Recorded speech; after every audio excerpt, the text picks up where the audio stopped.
Raja Shahade is an award-winning author, a Palestinian mourning what he sees as the erosion and the theft of his birthplace, the West Bank.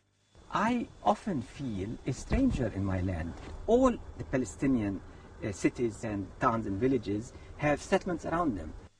500,000 Israelis have moved to the West Bank and East Jerusalem since 1967, when Israel occupied the territory. Their homes are illegal under international law. Palestinians say they make peace impossible. If they want peace, then they must not be on this land. We must find a way of ending the occupation and making peace between Israel and Palestine. Jewish settlers, their roads and so-called security zones swallow up the majority of the West Bank, leaving Palestinians cramped in restricted areas. The term settlement is a bit misleading. It sounds new or temporary, but look at this.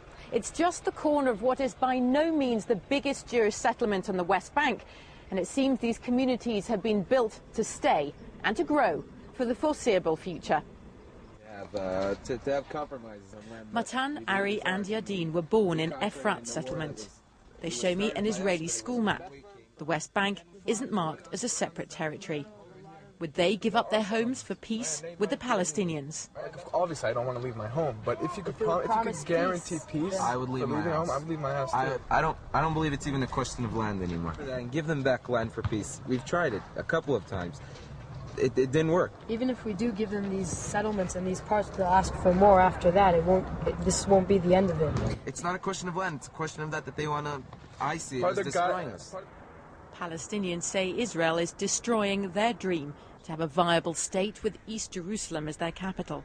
There's a wall dividing East Jerusalem from the West Bank, as well as within the West Bank there's 600 physical obstacles blocking Palestinian movement. The settlements occupy about 60% of the land and they're scattered all over the place. The United States has long been critical of Jewish settlers. Still, under President Bush, their numbers shot up. Hillary Clinton will have to do, not just say something, if she wants this to stop.